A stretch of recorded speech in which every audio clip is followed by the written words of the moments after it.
Dani and Christian have been together for just over 3.5 years? Or 4 years. something like that. Long enough for Christian to realize he wants out of this relationship, and not long enough for Dani to be able to let him go. Dani constantly has to check in with her boyfriend to make sure they have a date. Their plans are never solid. She also needs to remind him about important dates like her birthday, for example. Christian never says no to Dani, but it feels like he's always doing things half-heartedly for her, as if part of him doesn't want to be in this relationship. Truth is, Christian is tired of Dani, bored of her, sick of her problems. When talking to Dani, he sighs a lot. I love you. I'm sure it's fine. There are things he can't say, so he just sighs instead. Having a conversation with her seems to suck all his energy out of him. She's a burden to him, but he can't gather up the courage to end this relationship. Dani's sister is suffering from bipolar disorder. A diagnosis like this changes a family's life forever. Patients with bipolar disorder need to be around their family for constant support. Dani worries about her sister's well-being, and her boyfriend, if he really loves her, has to share this part of her life with her. That's part of the deal when you are in a serious relationship. You are in it together, in all of it, the good and the bad. Christian, however, is not ready to deal with Dani's problems. He's not ready for a serious relationship. Christian complains to his friends about his relationship with Dani. He feels no shame sharing intimate details about their relationship. This is very disrespectful of Dani. And then you can find a chick who actually likes sex and doesn't drag you through a million hoops every day. What if I regret it later and I can't get her back? You don't want her back. I might. He's already admitted to his friends that he wants out of this relationship, but he doesn't break up with her because he's scared he might regret it. He is right though. Had he broken up with Dani, he would have definitely regretted it. But not because he would have missed Dani. He would have started feeling empty, lost, and helpless. This way, he wouldn't have been able to blame his unhappiness on his relationship. Because his relationship is not the reason he feels so dead inside. The reason is his passiveness, avoidance to take responsibility, and inability to take initiative. He's not the kind of guy who goes after his dreams and passions. In fact, he has no dreams or passions. He is the guy who follows the lead in romantic relationships and in life in general. He doesn't know what to write his thesis about. The fact that he struggles to pick a subject should tell him everything he needs to know about his future. Just don't do it. Go get a job instead. Stop pretending you have something new and meaningful to say to the academia. Clearly, it's not his path. There's no drive in Christian, no desire to live and make things happen. He's living his life, half asleep, just going with the flow. He's so lazy and incapable of coming up with something original on his own that he even steals his friend's thesis subject. Find your own subject. Or your own passion. Christian's friend Mark makes rude comments about his girlfriend. That's not her again. It's literally abuse. Because he can. Because Christian lets him. Because Christian constantly complains and brings his girlfriend down in front of his friends. And Christian's reaction to Mark's comment is written all over his face. Yeah, dude, tell me about it. That's my girlfriend. She's so annoying. Can you believe it? Maybe I should wait a little longer and she'll end it herself? Without saying a word, just by giving his buddies this look, he tells them how little his girlfriend means to him, teaching them to also disrespect her. The women here. What is it that makes them hotter? Christian keeps her around just in case he regrets dumping her. If this is his reasoning behind staying in a relationship, then people in general mean very little to him. He just uses them for his benefit, regardless of their feelings. He uses Dani not to feel alone. He uses his friends to make him feel better about himself. He uses Josh for his thesis. He easily gives up on his friends to suck up to people in authority in order to use them for his own benefit, which is writing his thesis again. Josh is the only one of the group who speaks the truth about what Christian is really doing. He also is the only one who respects Dani despite Christian's words. And this is exactly why Christian doesn't like his remark. There's a masochistic part of you that is playing out this particular drama to avoid the work you actually need to be doing. Wow, okay. Thanks for the psychoanalysis. From this call, Christian finds out that Dani's sister killed herself and their parents. Now that Dani's going through this tremendous loss in her life, he can't break up with her because she has no one else to turn to except for him. But really, it's just an excuse Christian is giving himself. Even if nothing bad had happened, he still wouldn't have left her. Guys like Christian never leave themselves. They stay forever. They can even cheat while staying in a relationship if presented with an opportunity. But breaking up takes courage, which Christian doesn't have. Breaking up involves confrontation, which he tries to avoid at all costs. Judging by the weather outside, it's been about 6 months since the tragic events, and Dani is still struggling to get back to normal. Christian, however, doesn't feel like spending all his free time, which, by the way, he has a lot of since he doesn't work on his thesis. Still, he doesn't want to be locked inside Dani's tiny apartment, consoling her. I was just gonna go to that party for 45 minutes. He's going to party for 45 minutes, exactly 45 minutes, because he can't have too much fun because his girl is sad and he's a good boyfriend. A legend, he tells Dani and himself. But you just keep sleeping. He doesn't even invite her to go with him, and then his face falls when she says she'll go with him. He sure didn't expect that, but Dani realizes she needs to get out of the house and meet people. Sure you've had enough sleep? He says it with a note of irritation. Truth is, he dreads spending the night out in her company.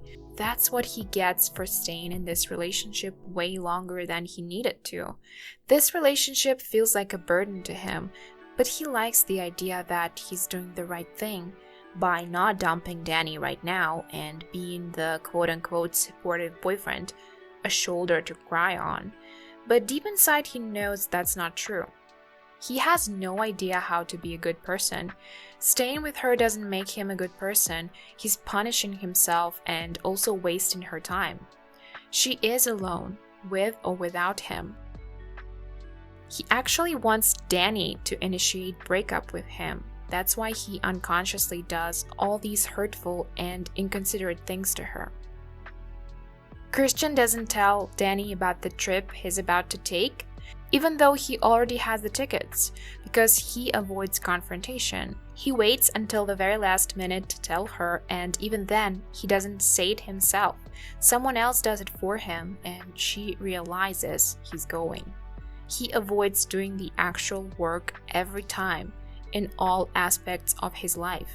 Maybe if I wait long enough, someone else will do the work for me. This seems to be his life motto. He's just standing there. His face says, "Well, don't look at me, I have nothing to do with it, it's just a possibility."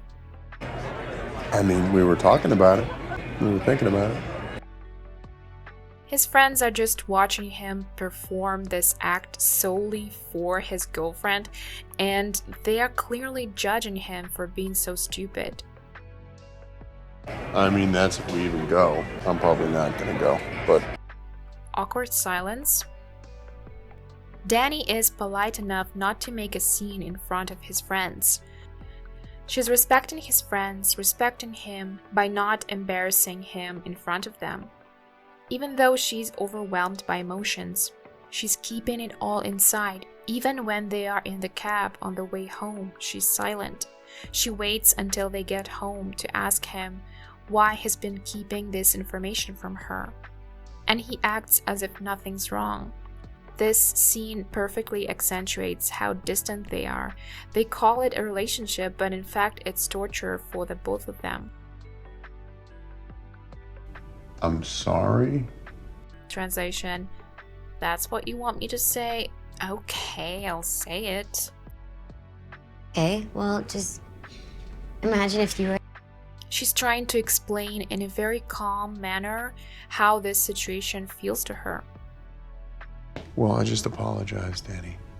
So what? It's just words. He thinks that apologizing is everything and it magically solves any conflict.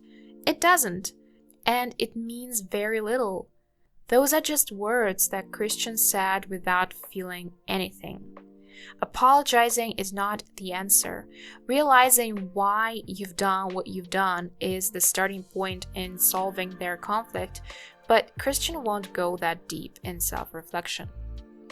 Instead of at least attempting to admit he messed up, he explains that he did nothing wrong and then apologizes because that's what she wants him to do.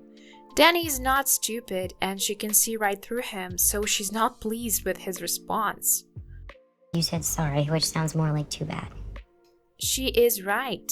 That's why he has nothing else to say to her, so he just threatens to leave. And that's the one thing Dani fears the most. She can't be alone. She just can't. That's why she does everything to keep him with her. He tries to leave again so that she would just stop talking about it altogether and leave him alone. Well then I'm sorry. Dani gives up because she can see he's serious about leaving. She'll do anything to make him stay, even apologize for no reason.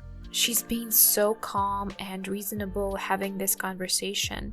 Seriously, girls, we can all learn from her. She's got her emotions under control, yet nothing works when your boyfriend is Christian, a cowardly, passive man. Then she gets her emotions under even more control and tries to have a normal, friendly conversation with her boyfriend. Are you going for your thesis? She asks, being curious, being polite, being a good girlfriend. And he hates her for that because she's everything that he is not. I don't know what my thesis is. Whines Christian. Poor me, why did you even bring up this topic? Feel sorry for me because I'm such a loser. But of course it's not my fault. What is she supposed to do in this situation? How is she supposed to respond? She's at a loss for words for a while. She's searching for something encouraging to say. It can be inspiring, right? He doesn't answer. He probably doesn't even know how it feels to be inspired. Another awkward scene. Christian tells his friends that he invited Dani in hopes that she won't come. I invited her and she accepted, but she's not actually coming. Translation: I invited her just to be polite, but she's not coming, and I don't want her to come, and I know you all don't want her to come either, so yeah, I invited her. His friends are confused, and for good reason. This doesn't make any sense.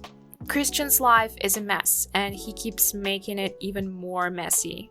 This trip was planned for boys only, but like I said in the beginning, Christian doesn't respect any plans or commitments. Mark is angry, Josh is grumpy, but Pele takes this opportunity to talk to Dani. It's important for him to make sure she's still not over her family tragedy. And he tries to evoke emotion in her to get proof that she's the right candidate for their cult. Dani's biggest fear in life is losing people. In her nightmares, people are leaving, driving away, dying, leaving her behind. And that's exactly what happens to her. She's very attached to people and she believes they need to stay together no matter what. Moreover, she lost her whole family all at once, and now she's clenched to Christian, and her judgment is clouded. If she was honest with herself, she would see that he is no good for her. Never was. And she would stop making excuses for him. But she is alone. She has no friends. Why is that, by the way? Maybe she's very clingy and no one wants to be friends with her? What if only someone like Christian, a passive guy who can't do anything on his own, can stand her cleanliness? You know what? I might have to find my footing first, if that's okay. You want to wait for us then? You know what? It's fine. It's fine. Babe, I'm ready. No. If you say no, go till the very end. If you change your mind in the end, it will signal to others that you can be easily persuaded into doing whatever they want you to do. Which is exactly what they're going to do to Dani. Dani is agreeing to do something she doesn't want to do, not to cause any trouble for others, not to be alone. She can't stand the inconvenience she feels when she has to say no to people. Deep inside, Dani realizes that Christian is not right for her, that he's not doing enough for her, but she keeps making excuses for him, for fear of losing him and facing the sad reality that she's completely alone. But every once in a while, she slips and speaks the truth, lets her real emotions come through. Her reaction to Pele's drawing and the fact that he remembered her birthday reveals how she lacks these little nice things that a boyfriend normally does for his girlfriend. Christian forgot anyway, so this is amazing. Thank you. Oh, no. I forgot to remind him, and it's not. She feels guilty for saying this instantly, but the words have already escaped her mouth, and Pele heard them loud and clear, and he made a mental note to use this information for his own benefit.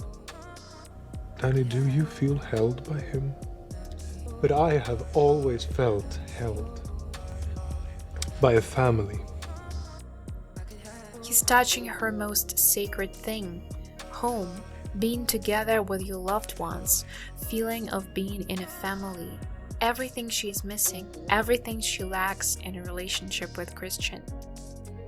Guys like Christian never leave, like I said earlier, but they can cheat when presented the opportunity to do so, but only when they don't have to do anything themselves. Chasing the girl, seducing her is too much fuss for him. The girl should do everything herself.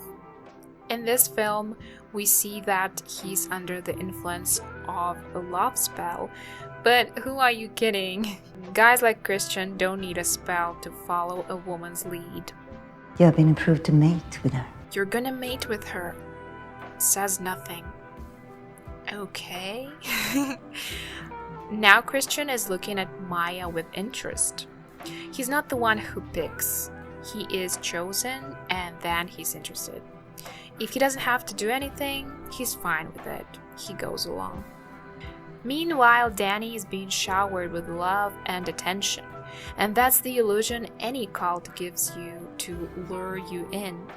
That's how broken people can feel whole again, complete, loved, never alone, even when they go to sleep. And the only one who's not smiling at her is her mother, the vision of her mother. Maybe it's her unconsciousness warning her that she's about to make a mistake joining this cult, but she probably interprets it like, your family is in the past. We are your new family, see? Your chosen family. We are better. We are happier than your mother.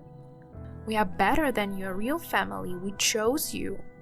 Pele kisses her the way we never saw Christian kiss her throughout the whole film. See, we love you. We can give you what you're missing. We are your family. We're sisters. As if some force is dragging him to come and mate with this girl. But no, it's all on him. Following other people's commands blindly doesn't make you a victim. The responsibility for your actions is still your own, even if you refuse to admit it. Very symbolic. They paved the way for him with flowers to make it even easier for him. He doesn't have to do anything, just follow the flower petals. But be careful, Christian. When you don't take any initiative, you hand in the responsibility for your life to others. And what they do to you might be, well, awful and deadly. The mating happens. Christian is so confused and shocked. Why is this woman, which presumably is the mother of the redhead, I'm not sure, standing near them, holding her daughter's hand?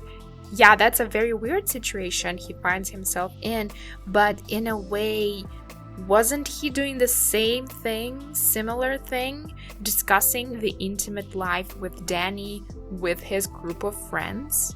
He was talking about his intimate life with Dani with his friends, sharing their couple's secrets over beer. Yeah, it's a crazy metaphor for you, Christian, but maybe now you can finally get it. Or you still don't. Probably the latter. Because it's never Christian's fault. Things always just happen to him. He's just a puppet. They're using him as a prop for their ritual. He's a puppet and he'll always be a puppet if he entrusts his life to others, if he succumbs to his weaknesses, if he keeps avoiding responsibility, if he continues to wait and postpone taking action. See, Dani? He betrayed you. And who's there to help you? We are, your new family. It's so easy to drag Dani into anything that's even remotely close to human connection now that she's lost everything, even Christian. Christian is being given some drug which paralyzes him, but it's his natural state. As we know, he's never been able to do anything on his own. Now he's actually physically paralyzed. What do girls normally do after a breakup? Delete his phone number, get rid of all his presents, burn their mutual photos? But Dani got to see her actual boyfriend burn. I mean, wow. Dani got her ultimate revenge. So that's all I have to say about this film. Let me know in the comments, did you like the film? Did you like this analysis? And what do you think about the relationship of Dani and Christian? Maybe there's something that I missed. I would love to read your comments. Okay, bye!